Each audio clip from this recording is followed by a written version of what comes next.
Halo semuanya, perkenalkan, saya Retno Nawangsih, mahasiswa PPG Prajabatan Gelombang 2 dari LPTK Universitas Sanata Dharma, kelas PGSDB.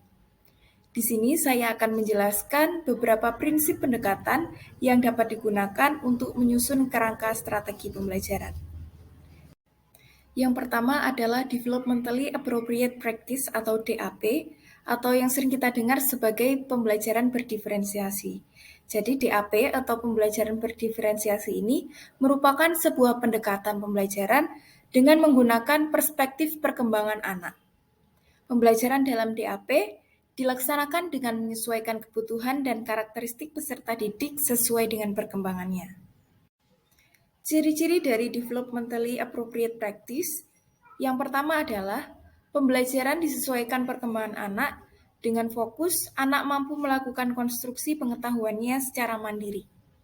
Yang kedua, penggunaan asesmen untuk mengetahui kelayakan anak mengikuti program yang lebih tinggi. Oleh sebab itu, sering kita dengar dalam pembelajaran diferensiasi terdapat istilah asesmen diagnostik. Yang ketiga, guru menyadari adanya variasi perkembangan anak. Maka, program belajar disesuaikan dengan kebutuhan dan tingkat perkembangan anak, serta tidak memaksakan sistem yang dikembangkan oleh guru. Yang keempat, ranah belajar terkait semua dimensi perkembangan. Aktivitas belajar dapat berlangsung melalui proyek, pusat belajar, dan bermain yang mencerminkan minat anak. Yang kelima, materi bersifat konkret dan dipilih yang paling relevan dengan pengalaman anak. Dan yang keenam, rencana pembelajaran berdasarkan hasil observasi dan pengukuran secara reguler mengenai aktivitas anak, minat, kebutuhan, dan tingkat keterlibatan. Yang ketujuh, guru lebih fokus pada memberikan dorongan kepada anak untuk mencari tantangan dalam mengembangkan perasaan mampu dan kendali diri. Yang kedelapan, guru menyadari bahwa setiap pengalaman merupakan peluang belajar bagi anak dalam rangka menumbuhkan perasaan mampu dan bertanggung jawab pada anak. Yang kesembilan, guru memfasilitasi pengembangan kendali diri dan komunikasi sosial anak yang disesuaikan dengan kemampuan bahasa dan tingkat kognisi anak. Yang kesepuluh, guru berbicara satu persatu dengan anak.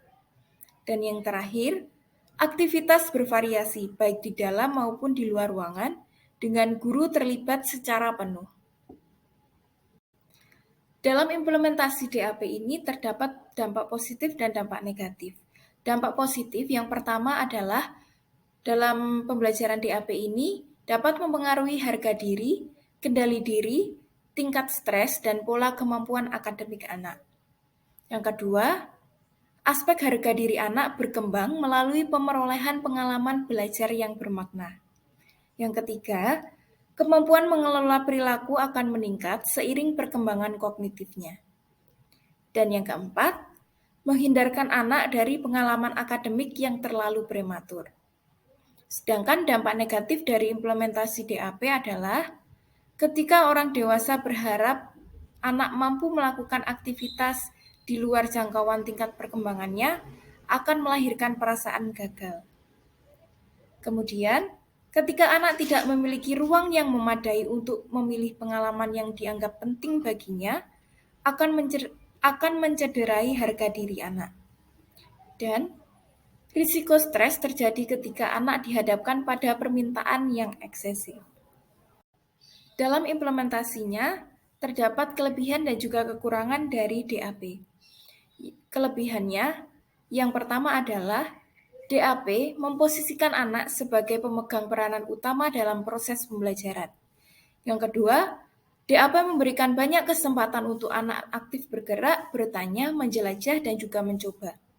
Yang ketiga, media pembelajaran disesuaikan dengan karakter perkembangan anak.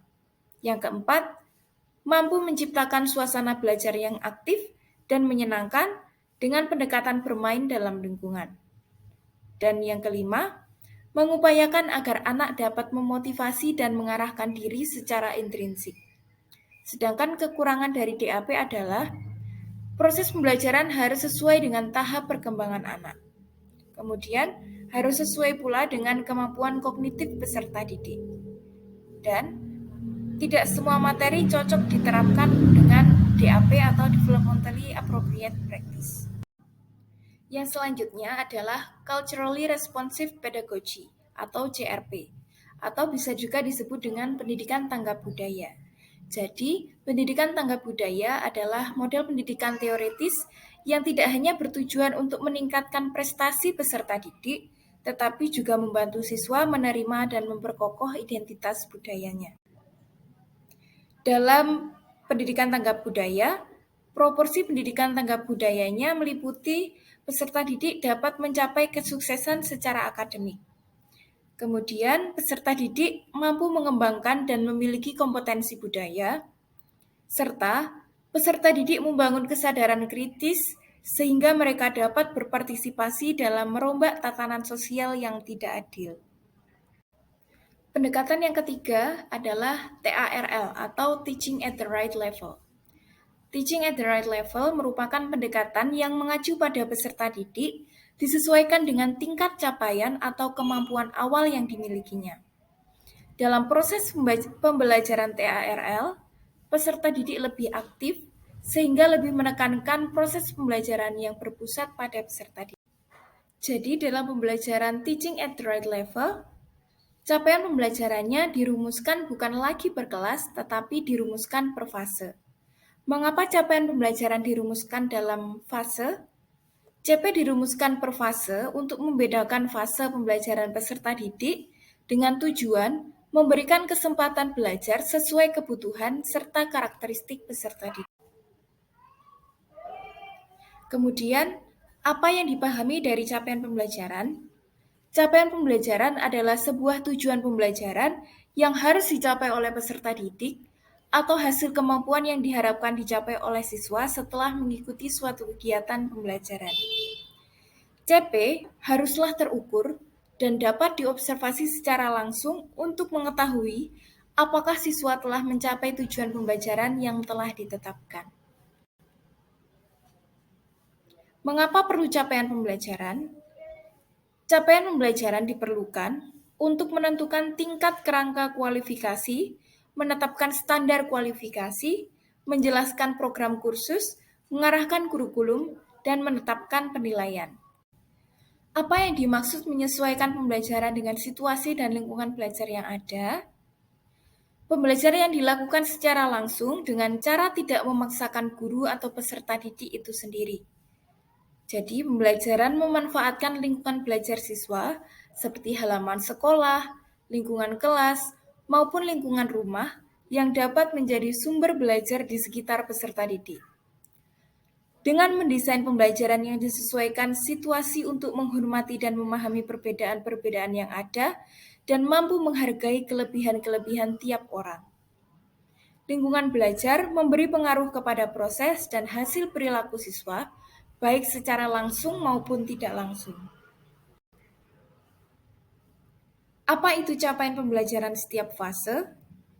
Capaian pembelajaran setiap fase merupakan kompetensi pembelajaran yang harus dicapai peserta didik pada setiap fase perkembangan.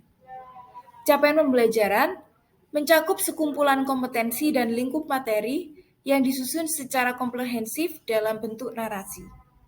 Fase ditentukan berdasarkan kemampuan siswa, sehingga ketuntasan siswa akan berbeda-beda setiap kelasnya. Bagaimana caranya membuat capaian pembelajaran? Untuk membuat capaian pembelajaran, caranya adalah dengan memilih, menentukan, dan mengorganisasikan materi, kemudian memilih serta menentukan strategi pembelajarannya, dan dilanjutkan dengan merancang aktivitas pembelajaran, serta memonitor dan mengevaluasi keberhasilan suatu proses pembelajaran. Bagaimana cara menggunakan capaian pembelajaran dengan prinsip pembelajaran? Yang pertama, ciptakan suasana lingkungan yang penuh perhatian, tanggap akan kebutuhan anak, dan merangsang kecerdasan. Lingkungan belajar mempunyai tempat untuk dapat bergerak, beraktivitas, dan beristirahat dengan leluasa. Kemudian, ciptakan suasana yang saling menghargai di dalam kelas, sehingga antar teman mereka mampu memahami dan menghormati perbedaan. Selanjutnya, menumbuhkan hubungan positif dan konsisten dengan anak-anak lain dan orang dewasa. Memberi kesempatan peserta didik untuk bermain bersama, mengerjakan tugas dalam kelompok, dan berkomunikasi dengan orang lain. Memberikan peserta didik keleluasaan dalam belajar dengan berbagai cara mereka, perhatian, dan dukungan dalam berbagai bentuk. Menggunakan metode mengajar yang tepat. Menggabungkan berbagai pengalaman dengan materi dan strategi pembelajaran, serta menggabungkan bahasa dan budaya dari rumah. Dan yang terakhir, guru dapat menyesuaikan derajat kesulitan dengan tingkat keterampilan dan pengetahuan peserta didik.